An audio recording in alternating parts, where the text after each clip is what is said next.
Au cœur d'une ville sombre, au centre d'un combat millénaire, une guerre secrète fait rage entre les anges et les démons pour le salut des âmes humaines. Dans l'ombre, un ange se dresse contre l'influence démoniaque. Bienvenue dans l'univers du Night Stalker.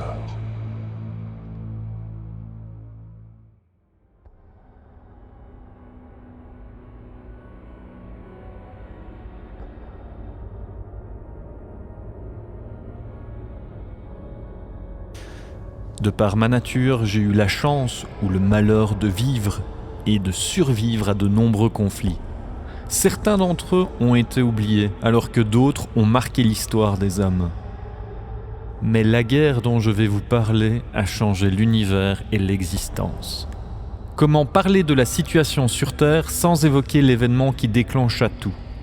Je ne l'ai pas vécu, et tout ce que je vais vous expliquer ne sont que des rumeurs et des récits que j'ai pu récolter afin de reformer cet historique. Chacun des deux camps a sa propre vision de l'histoire. D'un côté, nous avons un Lucifer libérateur et de l'autre un tentateur. Quoi qu'il en soit, il a défié son père et causé cette situation. Revenons au début des événements pour comprendre correctement les tenants et aboutissants. Dieu donna la vie aux anges et chacun d'entre eux ne représentait qu'une extension de sa volonté. Ces derniers étaient dépourvus de libre arbitre et exécutaient les ordres de leur père sans avoir le choix. Le Tout-Puissant créa la terre et décida d'octroyer le droit de choisir à une nouvelle créature, l'humain. À leur naissance, Lucifer devint rapidement jaloux de l'homme. À ses yeux, son père oubliait ses premiers enfants, les anges, au détriment de sa nouvelle création. J'aime bien souligner ce détail en le racontant car c'est assez ironique, mais de la jalousie de Lucifer naquit son libre arbitre. Il réunit un grand nombre de ses frères partageant la même opinion que lui et mena une révolte contre son père. C'est ainsi que commença la Grande Guerre. Au début, cela n'était que des joutes verbales sans grande gravité. Mais plus Lucifer s'adonnait à ces affrontements, et plus la situation devenait chaotique. Ses rangs grandissaient à chaque intervention.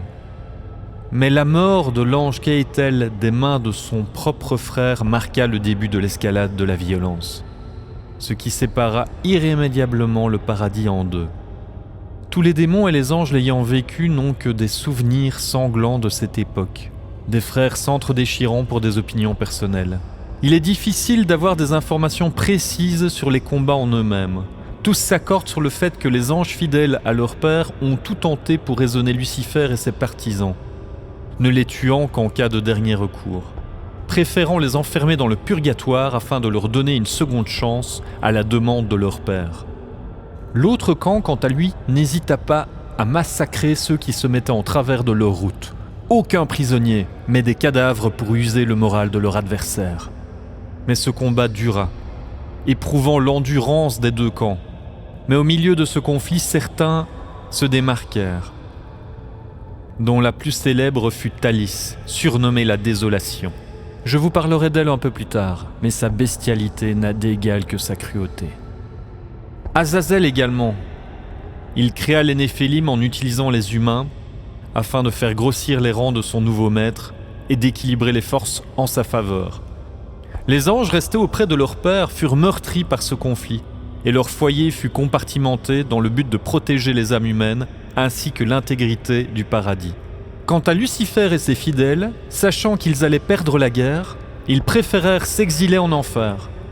Mais à leur grande surprise, ils durent se plier aux ordres des dieux primordiaux occupant déjà les lieux, avant d'organiser une autre révolte pour en prendre le contrôle. Mais c'est une histoire bien plus compliquée. Les récits sur cette période sont flous et nébuleux, mais chacun des témoins en parle avec une crainte ou même des regrets.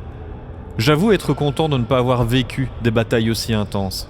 Pourtant, un combat bien plus important semble arriver sans que nous ne puissions l'éviter. L'apocalypse approche, sans que nous ne puissions l'enrayer, et chacun devra choisir son camp.